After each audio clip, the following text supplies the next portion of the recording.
Criminal में आज हम बात करेंगे जुर्म की उस दुनिया की जहां एक 28 साल का नौजवान देखते ही देखते 32 संगीन मुकदमों का खूंखार मुजरिम बन गया।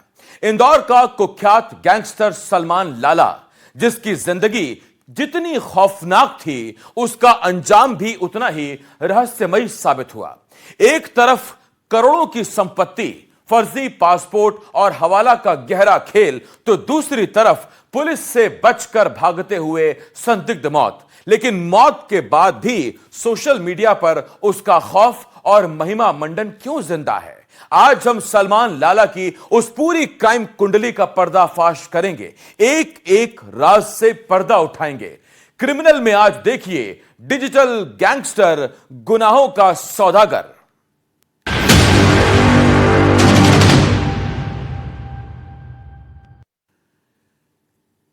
महज 28 साल की उम्र और 32 से ज्यादा संगीन अपराध। इंदौर के छोटी खजरानी इलाके से निकला सलमान लाला अपराध का वो चेहरा बन चुका था जिसने शहर के रसूखदार घरों के युवाओं और लड़कियों को अपने जाल में फंसाया। यह कहानी सिर्फ एक गुंडे के गैंगस्टर बनने की नहीं है, बल्कि सिस्टम की उन दरारों की भी है जहां से एक नाबालिग कानून को चकमा देते हुए जुर्म की सीढ़ियां चढ़ता गया। आखिर कैसे सलमान ने अपने काले कारनामों से खड़ा किया खौफ का वो साम्राज्य जिसे गुमराह युवा हीरो मानने लगे थे? देखिए हमारी यह रिपोर्ट।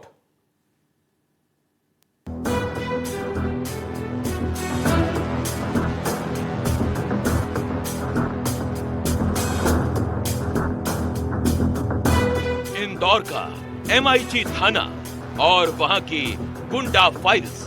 इन फाइलों के पन्नों में एक नाम सबसे ऊपर दर्ज था, शाहनवाज उर्फ सलमान लाला। ये एक ऐसे अपराधी की कहानी है जिसकी शुरुआत उस उम्र में हुई जब बच्चे स्कूल के मैदान में खेलते हैं। साल 2012। सलमान की उम्र महज 12 या 13 साल थी और पुलिस के रजिस्टर में उसके खिलाफ पहला संगीन मामला दर्ज हुआ। यह मामला कोई मामूली चोरी या मारपीट का नहीं था, बल्कि 13 साल की उस उम्र में उसके खिलाफ 3 दुष्कर्म के केस दर्ज थे। अपराध की यह शुरुआत एक चेतावनी थी जिसे शायद सिस्टम ने नजरअंदाज कर दिया। नतीजा यह हुआ कि 28 साल की उम्र तक पहुंचते पहुंचते इस युवक के नाम पर 32 आपराधिक केस दर्ज हो गए। हत्या का प्रयास, लूट, रंगदारी, अवैध हथियार और ड्रग्स। अपराध की डिक्शनरी का ऐसा कोई पन्ना नहीं था जिस पर सलमान लाला ने अपराध के अक्षर ना लिखे हों। क्राइम एक्सपर्ट मुकेश मंगल के मुताबिक सलमान के काम करने का तरीका बेहद शातिर और खौफनाक था।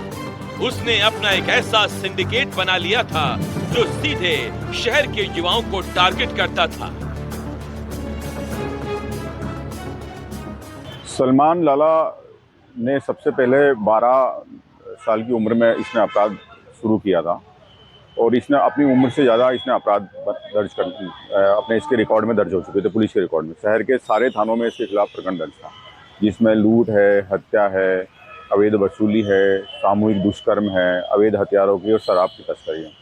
सलमान एक लाला इस तरह का था कि वो जो यंगस्टर्स है और ख़ासकर लड़कियों में बहुत फेमस था। वो लड़कियां उससे अट्रैक्ट होती थी और उसने जब एक इंट्रोगेशन हुआ था MIG थाने में, तब ये पता चला था कि उसने कई बिल्डर्स की, कई फाइनेंसर की और कई संभ्रांत परिवार के लड़कों को भी उसने अपने ट्रैक में फंसा रखा है। वो एक सेलिब्रिटी बन गया था, वो इंटरनेट मीडिया पे बहुत फेमस हो गया था, उसके फॉलोअर्स थे। उसने लड़कियों को इसी तरह से अपने जाल में फंसाया था, उनको वो ड्रग एडिक्ट कर देता था और उनका शोषण करता था। कई लड़कियां तो बता भी नहीं पाती थी और कई परिवार भी नहीं बता पाते थे बदनामी के डर से। उसने एक इंट्रोगेशन में ये भी पता चला था कि उसने कुछ संभ्रांत परिवार के लड़कों से उसने लूट करवाई थी, फिर उन्हें वो ब्लैकमेल करता था, उनसे पैसे भी लेता था, फरारी के लिए उनसे गाड़ियां भी लेता था और फरारी के लिए उनसे फ्लैट और फार्म हाउस भी लेता था। ब्लैकमेलिंग का ये खेल सिर्फ पैसों तक सीमित नहीं था, उसने अपनी एक ऐसी गैंगस्टर वाली छवि बना ली थी जो गुमराह युवाओं को अपनी तरफ खींचती थी। वो पर्दे के पीछे रहकर जुर्म की पटकथा लिखता था और मोहरे बनते थे रसूखदार घरों के लड़के। मुकेश मंगल बताते हैं, कई बार छोटी उम्र के बच्चे अपने स्कूल कॉलेज में रौब जमाने के लिए उससे जुड़ जाते थे। जब छोटी खजरानी में सलमान का बर्थडे मनाया जाता था तो महंगी लग्जरी कारों का काफिला लग जाता था। कभी कभार क्या करते हैं, अपराधी की बदला लेने के लिए या जो कम उम्र के बच्चे रहते हैं वो अपने स्कूल कॉलेज में ये बताने के लिए कि मेरा वो दोस्त है, उसके लिए भी जुड़ जाते हैं और फिर वो अपराधियों के जाल में फंस जाते हैं। जब सलमान का जन्मदिन मनता था तो छोटी खजरानी क्षेत्र में सैकड़ों की तादाद में लड़के आते थे। ऑडी, मर्सिडीज और बड़ी लग्जरी गाड़ियों से आते थे। ये सब पुलिस की देख रेख में होता था, पुलिस की चूक से होता था। ये सारा जो नेटवर्क उसने बनाया था वो इसीलिए लड़के उससे अट्रैक्ट होते थे कि उसका पुलिस भी कुछ नहीं कर सकती है। शुरुआत में ये उठाया कि उसने अपनी उम्र का फ़ायदा उठाया और उस ग्राउंड पे उसने बेल ली और वो अपराध करता गया। बाद में उसने गंभीर अपराध किए और उसकी जो गैंग के मेंबर थे या उसके भाई वगैरह थे, उन लोगों ने गवाहों को धमकाया और जो विटनेस थे उनको सरेंडर किया और उसका उसने फ़ायदा उठाया। मार्च 2024 का वक्त जब इंदौर पुलिस ने सलमान को एक हत्या के प्रयास के मामले में खजराना इलाके से गिरफ्तार किया, तब उसके कब्जे से देसी पिस्टल और 2 जिंदा कारतूस बरामद हुए थे। पुलिस की हिरासत में सलमान लाला का जुलूस निकाला जा रहा था। जिस सलमान के नाम से कभी खौफ का पर्दा उठता था, वो उस जुलूस में पुलिस के सामने हाथ पैर जोड़ते हुए कह रहा था, गुंडागर्दी करना पाप है, पुलिस हमारी बाप है। गुंडागर्दी करना पाप है, पुलिस हमारी बाप है। गुंडागर्दी करना पाप है, गुंडागर्दी करना पाप है, पुलिस हमारी बाप है। सलमान उर्फ लाला थाना जो MIG है, इसमें छोटी खजरानी जो नया बसेरा है वहाँ इसका जो पूरा परिवार रहता था और इसका काफ़ी बड़ा क्रिमिनल रिकॉर्ड था। और इस रिकॉर्ड में न केवल मारपीट बल्कि इसकी गुंडागर्दी, चाकूबाजी, हत्या का प्रयास जैसे गंभीर कई दर्जनों अपराध इसके ऊपर पंजीबद्ध थे। और इसमें इसको जो ऑफिशियल पुलिस की एक गुंडा सूची होती है, गुंडा फाइल होती है, उसमें भी इसका नाम दर्ज है। या जो लोकल जहां हम कहें छोटी खजरानी या नया बसेरा में, वहाँ भी जो नए बच्चे हैं उनके बीच में अपने आप को एक अच्छी छवि दिखाते हुए एक्टिव रहना, काम करना, लेकिन पर्दे के पीछे पूरा क्राइम करना। तो इस कारण से इसके कई जो नए जो यूथ्स थे उसमें इसके साथ में सोशल मीडिया पर जुड़ गए थे। शाहनवाज से सलमान लाला वो कैसे बना, आखिरकार क्यों वो अपराध की दुनिया में आया, ये आपने जरूर देखा। लेकिन उसके परिवार की जो आपराधिक पृष्ठभूमि थी, शायद यही एक कारण था सलमान लाला बनने का और उसके अपराध की दुनिया में जाने का। भले ही सोशल मीडिया पर उसे हीरो कहा जाए या सोशल मीडिया पर उसे एक गैंगस्टर के रूप में दिखा जाए, लेकिन अपराध का अंत काफी बुरा होता है, चाहे दुर्लभ कश्यप हो, चाहे सलमान लाला हो। जुर्म की बुनियाद पर खड़ी की गई इमारत एक न एक दिन भरभराकर गिर ही जाती है। सलमान लाला के साथ भी यही हुआ। जब पुलिस और प्रशासन का शिकंजा कसा तो उसके पुश्तैनी मकानों पर नगर निगम का बुलडोजर गरजा। उसका पूरा साम्राज्य खंडहर में तब्दील हो गया। लेकिन सलमान का खौफ केवल उसके मकानों तक सीमित नहीं था। उसकी मौत का वो आखिरी दिन आज भी कई सवाल खड़े करता है। उसके परिवार वाले और उसके चाहने वाले सवाल उठाते हैं कि जो समंदर का तैराक था वो आखिर एक छोटे से तालाब में कैसे डूब सकता है। ये रिपोर्ट देखिए।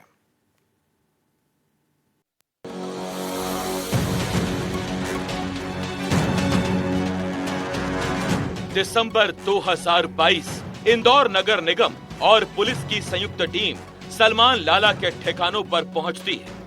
1-2 नहीं बल्कि उसके 5 मकानों पर एक साथ बुलडोजर की दहाड़ सुनाई देती है। नगर निगम की इस भारी भरकम कार्रवाई में इन निर्माणों को पूरी तरह से अवैध बताया गया था। नया बसेरा और खजराना इलाके में बने इन आलीशान मकानों पर जब बुलडोजर चला तो दीवारें ताश के पत्तों की तरह गिर पड़ी। देखते ही देखते जुर्म की कमाई से खड़े किए गए अवैध निर्माणों का ढांचा जमीन पर आ चुका था। क्राइम फाइल में शहनवाज उर्फ सलमान लाला, ये वो नाम जिसने सोशल मीडिया पर एक अलग सुर्खियां बटोरी थी, क्योंकि हर युवा लड़का उसे पसंद करता था, उसे फॉलो करता था और उसके वीडियो सोशल मीडिया पर लाखों व्यूज के सामने आते थे। लेकिन 28 साल की उम्र में 32 अपराध, ये वाकई चुकाने वाला है। क्या दुर्लभ कश्यप की तर्ज पर सलमान लाला अपराध की दुनिया में सामने आया था। ये वो मोहल्ला है जहां पर सलमान लाला अपने परिवार के साथ रहता था। उसके भाई और तमाम लोग इसी घर में रहते थे।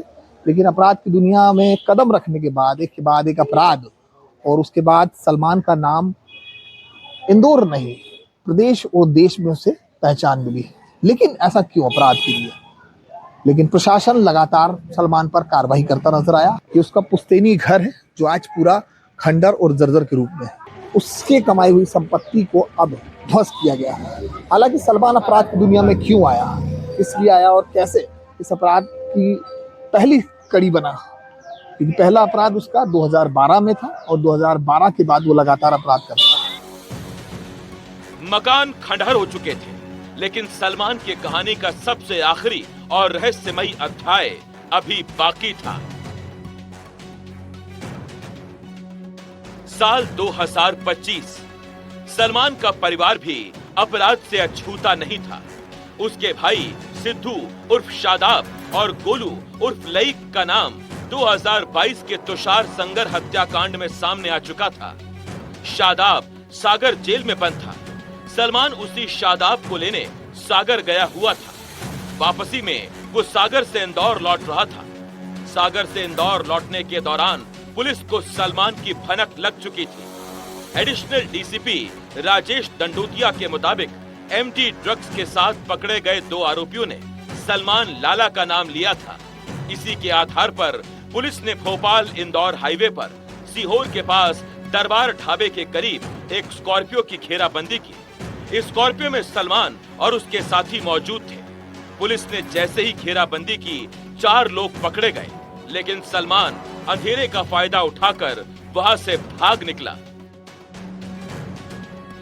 लगातार क्राइम ब्रांच की टीम लगातार उसको ट्रैक कर रही थी और तभी सूचना मिलने पर टीम रवाना हुई और सीहोर के बाईपास पर सीहोर बाईपास पर जो इंदौर और भोपाल हाईवे है वहां पर एक स्कॉर्पियो दिखी जिसकी घेराबंदी की गई, जिसमें 5 व्यक्ति दिखाई दिए। उनको पकड़ने की कोशिश की गई तो सिर्फ 4 पकड़ में आए और एक व्यक्ति भाग गया अंधेरे का लाभ उठा के। इसके आगे की कहानी हम आपको बताते हैं। भागते भागते वो सीहोर में एक तालाब के पास पहुंचा। पुलिस का खौफ ऐसा था कि बचने के लिए सलमान ने सीधे उस तालाब में छलांग लगा दी।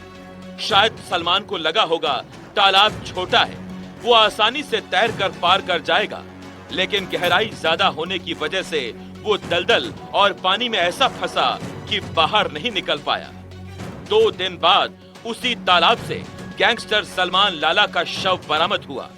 पुलिस ने इसे एक दुर्घटना बताया, लेकिन सलमान के परिवार और उसके करीबियों ने पुलिस की इस थ्योरी पर गंभीर सवाल खड़े किए। हमने पुलिस वालों से जब पूछा कि सलमान भाई कहाँ गया, तो पुलिस वालों ने हमसे बोला कि भग गया वो। मैंने ठीक है, मैंने भग गया होगा। और 2 दिन बाद हमको थाने पे जानकारी मिली थी कि सलमान भाई की वहाँ से लाश मिली है। आप लोग देखने भी गए थे ना? ये भी कह रहे थे। हम नहीं गए थे, मैं तो अंदर क्राइम ब्रांच में बंद था। अच्छा, अब पता नहीं इन लोगों की कार्रवाई क्या हुई, इनकी कार्रवाई क्या नहीं चली, कुछ समझ में नहीं आया। क्या लगता है आपको सलमान डूब सकता है? अब वो तो अल्लाह जाने क्या है। ये तैराक भी था, वो तो तैराक भी था, वो समंदर में तैरता था। वीडियो भी है। सलमान की मौत की खबर सुनकर उसके परिवार पर दुखों का पहाड़ टूट पड़ा। परिवार में मातम भी था और गुस्सा भी। उसकी भाभी ने सवाल पूछा, जब सलमान के साथ वाले लोगों ने कहा था कि पुलिस ने उसे अरेस्ट कर लिया था, तो फिर उसकी डूबने से कैसे मौत हो गई? नहीं, कोई डूबने से डेथ नहीं हुई है, लोग झूठ बोल रहे हैं। नहीं, इन लोगों ने उनके साथ कुछ हरकत करी, डुबाया और शो कर रहा कि डूबने से मौत नहीं हुई है। सलमान के भाई शादाब के मुताबिक वो संगत के असर में बिगड़ा, लेकिन उसने कभी किसी को नशा नहीं करवाया। वो सब दोस्ती यारी में तो होता था सर। दोस्ती यारी के पीछे ही क्या, वो जो उसका इतना बड़ा नाम बना था वो सब दोस्ती यारी के चक्कर में ही क्या, और इतने बड़े बड़े अपराध उन्होंने करे नहीं थे। जो अपराध साथ वाले लड़के लोगों ने करे क्या, तो वो अपराध उसके ऊपर बिल्कुल लगा है। साथ रहना उसके लिए भारी, हाँ, उसके लिए साथ रहना भारी पड़ा। जनाजे में उमड़ी हजारों लोगों की भीड़ और शव के साथ चलते लोग। सोशल मीडिया पर सवाल तैरने लगे कि जो समंदर का तैराक था वो तालाब में कैसे डूब गया। लेकिन सच यही था कि 32 संगीन अपराधों का वो खौफनाक सफर खजराना से शुरू होकर सीहोर के गुमनाम तालाब की गहराई में हमेशा के लिए दफन हो चुका था।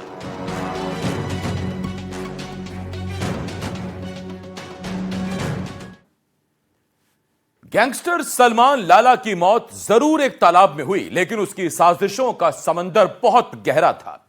जुर्म से कमाए गए काले धन के तार 7 समंदर पार दुबई तक फैले थे। नागदा में एक हवाला कारोबारी की गिरफ्तारी और 10 रुपए के एक फटे हुए नोट ने इस पूरी अंतरराष्ट्रीय साजिश से पर्दा उठा दिया। फर्जी पासपोर्ट से लेकर दुबई में 5.5 करोड़ के आलीशान फ्लैट तक की कहानी पुलिस को भी हैरान कर रही है। इसके साथ ही हम आपको बताएंगे भोपाल के उस आसिफ बम की कहानी जो सलमान लाला को अपना आदर्श मानता था और एक नया डॉन बनना चाहता था।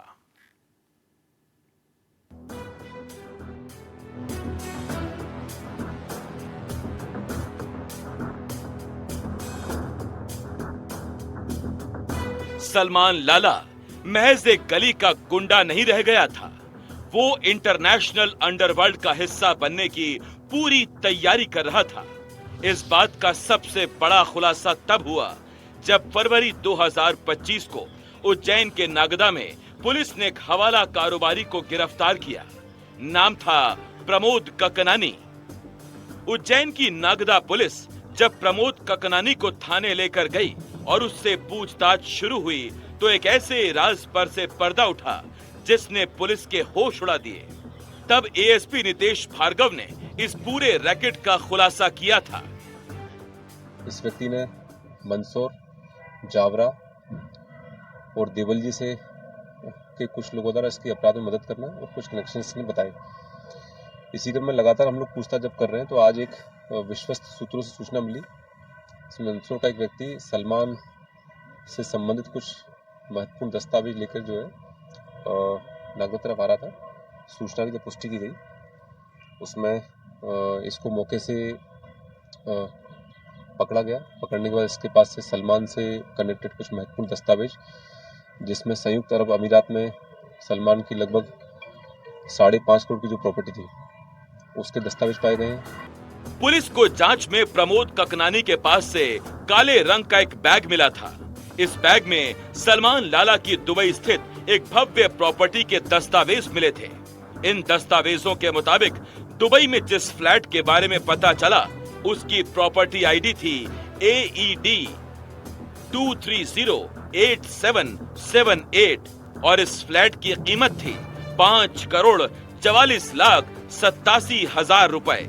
लेकिन सबसे ज्यादा चौंकाने वाली चीज जो इस बैग से मिली वो था 10 रुपए का एक आधा फटा हुआ नोट। पुलिस के मुताबिक इसी 10 रुपए के आधे नोट के कोड वर्ड से पूरी हवाला ट्रांजैक्शन की जाती थी। प्रमोद ने कबूल किया कि उसने सलमान के काले धन के 2 करोड़ रुपए हवाला के जरिए दुबई पहुंचाए थे।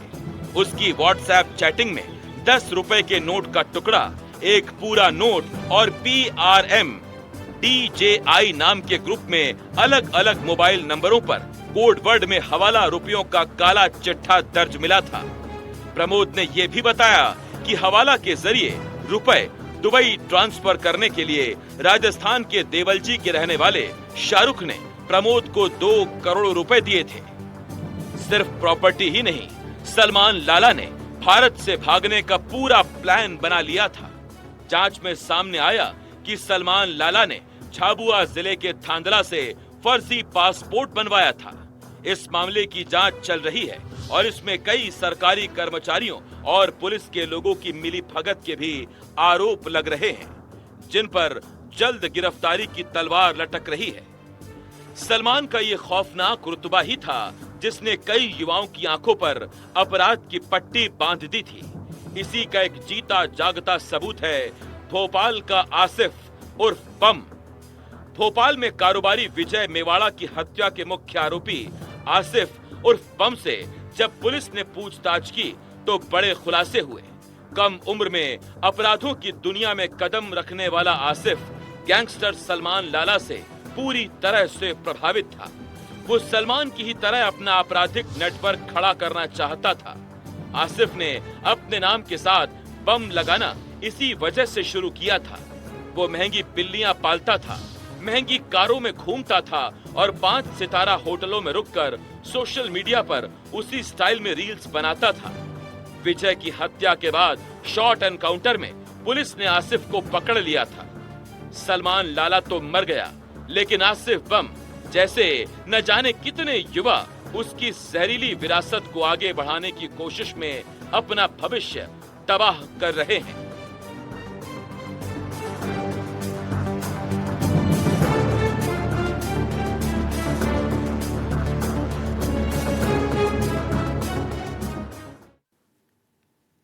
एक अपराधी का मरना उसके अपराध का अंत हो सकता है, लेकिन अगर उसकी हीरो वाली छवि समाज में जिंदा रहे तो वो सबसे बड़ा खतरा है।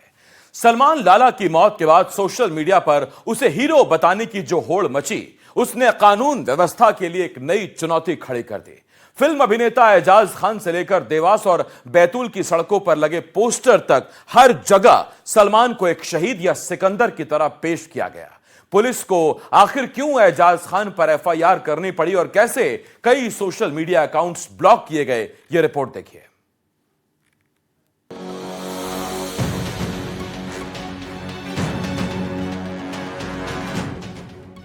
तालाब में डूबने से सलमान लाला की मौत को भले ही पुलिस ने एक हादसा बताया, लेकिन सोशल मीडिया पर इसने एक सांप्रदायिक और भड़काऊ रूप ले लिया। आग में घी डालने का काम किया अभिनेता एजाज खान के एक विवादित वीडियो ने। एजाज खान ने अपने इंस्टाग्राम अकाउंट पर एक रील पोस्ट की। इस रील में एजाज ने बेहद भड़काऊ और आपत्तिजनक टिप्पणी की। इस रील में एजाज खान ने सलमान लाला की मौत को लेकर क्या कहा था, आपको दिखाते हैं। डूब के मर गया तालाब में, ऐसा बोला जाता है। मुझे ऐसा लगता है कि वो तैराक था बहुत बड़ा, समंदर में तैरने वाले तालाबों से डूब के नहीं मर जाया करते, और गैंगस्टर था वो। ठीक है,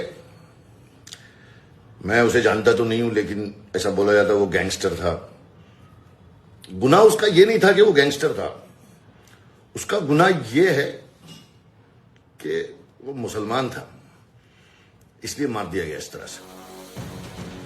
सुना आपने, एजाज खान ने कहा था कि सलमान लाला इसलिए नहीं मारा गया कि वो एक गैंगस्टर था, बल्कि इसलिए मारा गया क्योंकि वो एक मुसलमान था। इस वीडियो के सामने आते ही सोशल मीडिया पर बवाल मच गया। इंदौर क्राइम ब्रांच ने फौरन एक्शन लेते हुए एजाज खान के खिलाफ एफआईआर दर्ज कर ली। एडिशनल डीसीपी राजेश दंडोतिया के मुताबिक सलमान लाला की मौत को सांप्रदायिक रंग देने और कानून व्यवस्था को प्रभावित करने वाले इस भड़काऊ बयान पर ये सख्त कार्रवाई की गई। एजाज खान के नामक व्यक्ति की वो आईडी है और उसके द्वारा ये बताया गया फरियादी के द्वारा कि इस तरह की जो रील है, इस तरह का जो कंटेंट है, वो कहीं ना कहीं दो समुदायों के बीच घृणा और विमनस्ता की भावना पैदा करता है, तथा ऐसी स्थिति में इसको ब्लॉक कराया जाए, बंद कराया जाए और इसके अलावा इसके खिलाफ कानूनी वैधानिक कार्रवाई। जब इंदौर क्राइम ब्रांच ने शिकंजा कसा तो एजाज खान की सारी हेकड़ी निकल गई। क्राइम ब्रांच के सामने पेश होकर उन्होंने करीब 3 घंटे तक पुलिस के सवालों का सामना किया। इसके बाद एजाज खान ने पुलिस के सामने हाथ जोड़कर माफी मांगी और एक नया वीडियो जारी करते हुए कहा कि उन्हें गलतफहमी हो गई थी, इसीलिए उन्होंने माफीनामा भी डाल दिया। अब ये वीडियो भी देखिए। मुझे गलतफहमी हो गई थी और जब मुझे सही चीज का पता चला तो मैंने तुरंत माफीनामा अपने इंस्टाग्राम पे डाल दिया था और उसी दिन मैंने सब जगह क्लियर कर दिया था और मैंने डिलीट भी कर दिया था वीडियो। कानून का मैं सम्मान करता हूं। कुछ इन्फ्लुएंसरों के मैसेज आए तो मैंने वो मिस्टेक। विवाद सिर्फ एजाज खान तक नहीं रुका।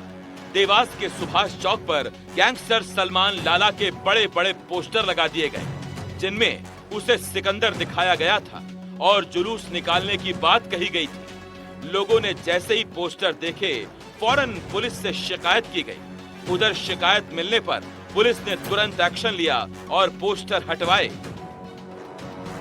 सुभाष चौक पे अपने घंटाघर है, वहाँ पे एक सलमान लाला का फ्लैक्स लगाया था कुछ आपराधिक व्यक्तियों ने। इसकी सूचना मिलती, तत्काल दल बल के साथ वहाँ पहुंचे, फ्लैक्स को वहाँ से हटवाया और अपने जिला गो रक्षक प्रमुख श्री रमेश कौशल जी और उनकी टीम द्वारा एक आवेदन प्रस्तुत किया गया है इस संबंध में कि कुख्यात अपराधी सलमान लाला के फ्लैक्स लगाने के विरोध में उनका आवेदन लिया गया है।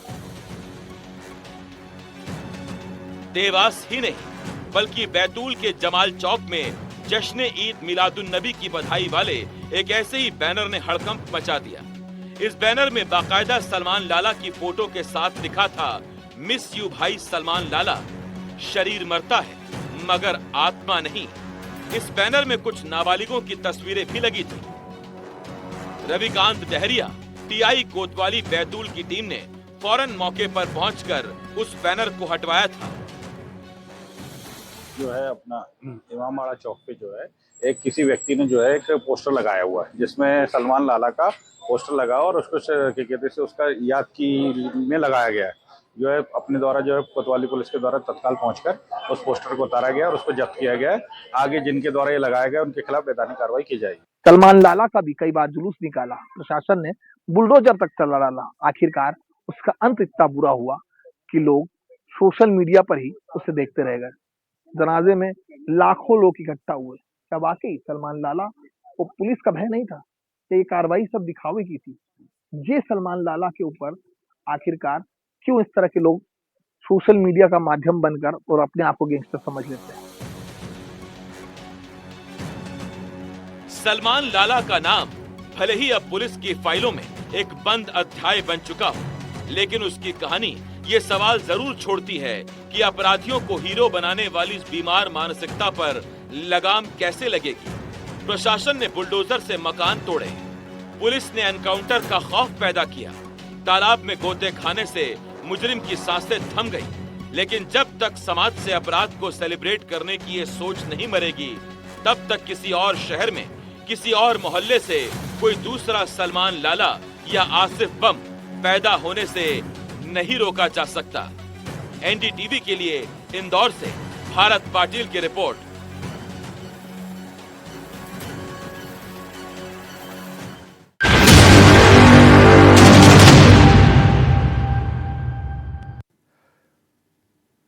और क्रिमिनल में आज के लिए इतना ही।